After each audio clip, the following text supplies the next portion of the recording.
जगतगुरु तत्वदर्शी संत रामपाल महाराज जी की जय हो। आज আমি এই ভিডিওতে দেখাতে চলেছি জিতেন্দ্র দাস এবং জগৎগুরু তত্ত্বদর্শী সন্ত রামপাল মহারাজের মধ্যে ভগবান নিয়ে তত্ত্বকথা। আপনারা ভিডিওটি অবশ্যই শেষ পর্যন্ত দেখবেন। আর ভগবান এবং ভক্তের মধ্যে কি তফাৎ এই নিয়ে আজকের এই ভিডিওটি অত্যন্ত ইম্পর্টেন্ট হতে চলেছে, যেটা আপনাকে জানতে হবে।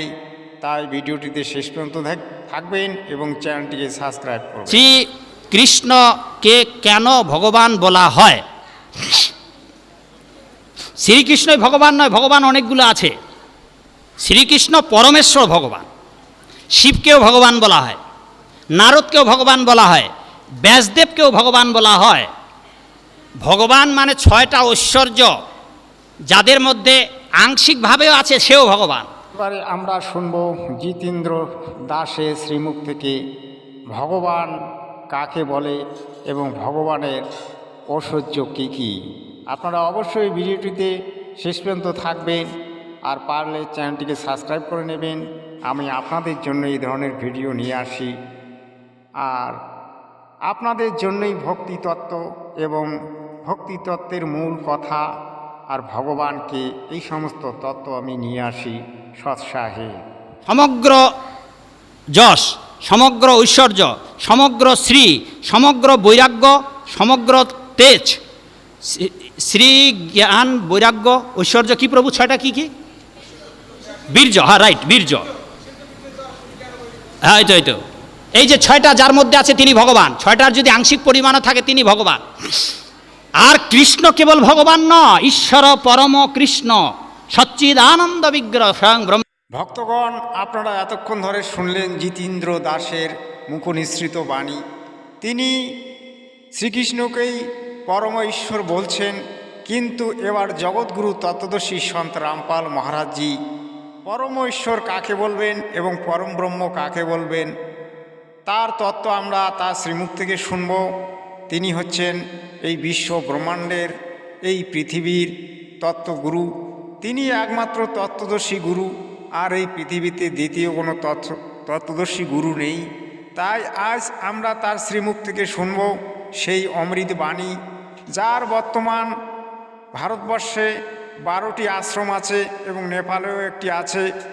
তিনি আসলে এই বিশ্ব ব্রহ্মাণ্ডের একজন অবতারী পুরুষ। তার শ্রীমুখ থেকে আমরা যে কথাগুলি শুনব সেগুলি নিশ্চয়ই আমাদের কাছে অমৃততুল্য হবে। আপনারা শুনতে থাকবেন সৎসাহে। লেখা আছে, নর আকার লেখা আছে। ওই পরমাত্মা উপরের লোকগুলির মধ্যে থাকেন, আর ওখানে রাজার মতো সিংহাসনের উপর বিরাজিত রয়েছেন। দেখতে একদম রাজার সমতুল্য, সুন্দর শরীর আছে, নর আকারের। তাহলে এই দাস রামপাল দাস 20-এর মধ্যে আজকের দিন ওই পরমাত্মার কমপ্লিট আধ্যাত্মিক জ্ঞান নিয়ে এসেছে ওই কবির পরমাত্মারই দেওয়া। জগৎগুরু তত্ত্বদর্শী সন্ত রামপাল মহারাজের শ্রীচরণে প্রণাম। আজকে জগৎগুরু তত্ত্বদর্শী সন্ত রামপাল মহারাজজি আপনাদেরকে পরমাত্মা সম্পর্কে বললেন। তিনি আসলে পরমাত্মার সম্পর্কে সম্পূর্ণ জ্ঞাতা। আজ আমরা তার শ্রীমুখ থেকে অনেক কিছু তত্ত্বকথা শোনার চেষ্টা করব। আপনারা ভিডিওটিতে শেষ পর্যন্ত থাকবেন। আসলে কৃষ্ণকে যারা পরমেশ্বর বলে তারা কি সত্যিই বলে নাকি মিথ্যা বলে? তারা কি সত্য জানে যে পরমাত্মা কে? পরমাত্মা শব্দের অর্থটা কি আর পরমেশ্বর শব্দের অর্থটা কি, সেটাই আজকে আমরা ডিসকাস করব। যে আসলে পরমাত্মা কে, তার কেমন রূপ এবং তার কেমন জ্ঞান এবং তার কেমন বা ব্যবহার, এ সম্পর্কে আজকে আমরা জানার চেষ্টা করব। আপনারা অবশ্যই ভিডিওটিতে থাকবেন সৎসাহে। পরম পিতা পরমাত্মা পূর্ণ ব্রহ্ম সর্বশ্রেষ্ঠী রচনাকার কবি পরমেশ্বরজির অসীম দয়াতে আপনারা সর্বপুণ্যাত্মাগণ সৎসঙ্গ শুনছেন। প্রিয় শ্রোতাগণ, আপনারা শুনলেন পরমাত্মাকে, পরমাত্মার নাম কি, এবং পরমাত্মা যে তাকেই পরমেশ্বর বলা হয়। কিন্তু জিতেন্দ্র দাস মহাশয় কি বললেন? কৃষ্ণই পরমেশ্বর। কি করে কৃষ্ণ পরমেশ্বর হয় বলুন তো? পরমেশ্বরের সংজ্ঞাটি কি? যিনি অবিনাশী, যার কোনো জন্ম মৃত্যু হয় না, তিনিই পরমেশ্বর। কিন্তু এরা পরমেশ্বর শব্দটিকে না বুঝেই কৃষ্ণকে এরা ভগবান বলেন, কৃষ্ণকে এরা পরমেশ্বর বলেন। কৃষ্ণ ভগবান এটা আমি মানি, কিন্তু কৃষ্ণ কখনো পরমেশ্বর নয়। আর শ্রীকৃষ্ণ কোনোদিনই বলেন নাই যে আমি পরমেশ্বর। তিনি এই বিশ্ব ব্রহ্মাণ্ডে নয়, তিনি অখিল বিশ্ব ব্রহ্মাণ্ডেও নয়, তিনি শ্রে মাত্র 3 লোকের স্বামী, স্বর্গ মর্ত্য পাতাল। আর তিনি হচ্ছেন বিষ্ণু দেবের অংশ অবতার। অংশ অবতার কখনো পরমেশ্বর হতে পারে না। সে গোবর্ধন পর্বত তুলেছিল, তারপর রাসলীলা করেছিল এবং কালিয়া দমন করেছিল। এই ধরনের লীলা দেখে কাউকে কখনো পরমেশ্বর বলা যায় না। কবির পরমেশ্বরজি 18 লাখ লোকের ভান্ডারা করেছিলেন। এটা কি খেলা খেলার কথা?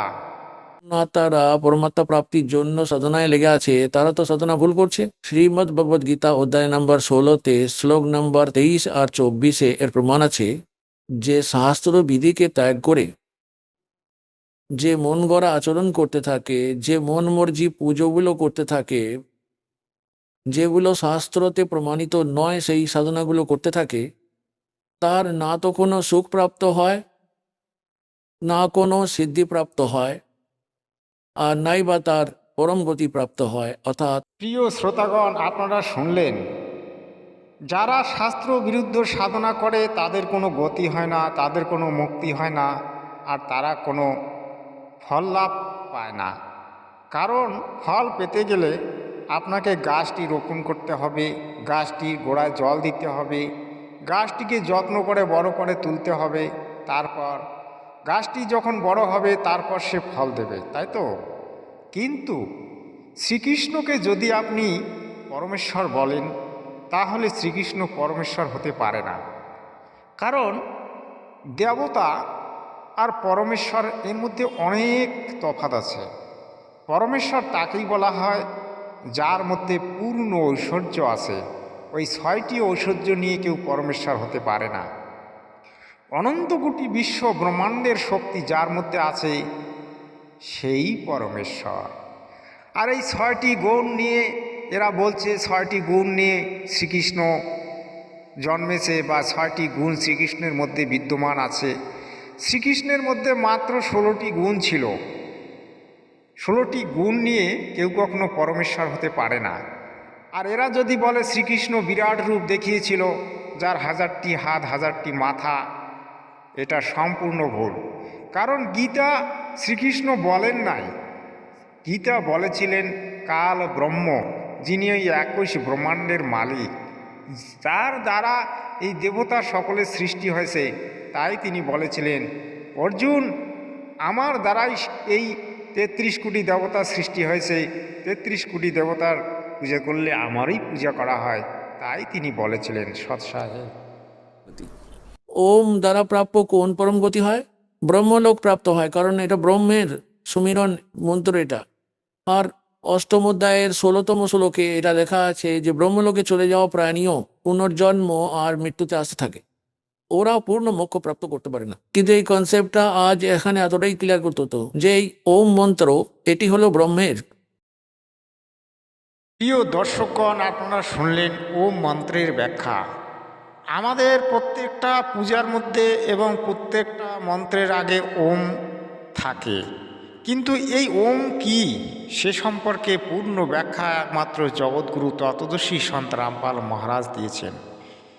এই ওম হচ্ছে কাল পুরুষের মন্ত্র, অর্থাৎ গীতায় যিনি বিরাট রূপ দেখিয়েছিলেন, যিনি অর্জুনকে বলেছিলেন, অর্জুন, আমি এখনই প্রবৃত্ত হয়েছি, তুমি যদি যুদ্ধ নাও করো তবুও আমি এদেরকে মেরে রেখেছি, এরা মারা যাবে, অতএব তুমি যুদ্ধের নিমিত্ত মাত্র হও, আর যুদ্ধে জয় করে এই শশাগড়া পৃথিবীর রাজত্ব ভোগ করো, যশ লাভ করো।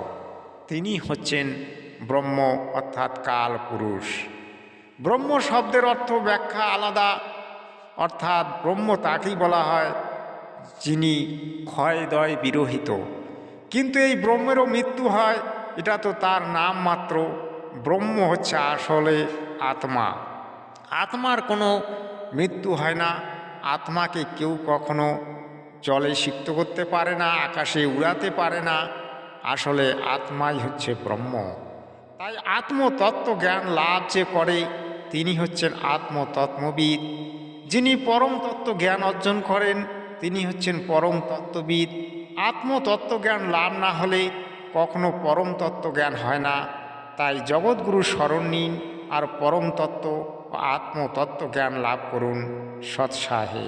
অর্জুন, তুই সর্বতোভাবে ওই পরমেশ্বরেরই শরণে চলে যা।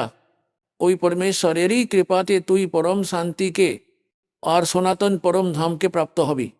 অর্থাৎ পরম শান্তি চাই আর চিরশাশ্বত স্থান, যেখানে গেলে আর আবার ফিরে সংসারে কখনো আসতে হয় না, সেটাকে চাই। তো ওই পরমেশ্বরেরই শরণে চলে যা।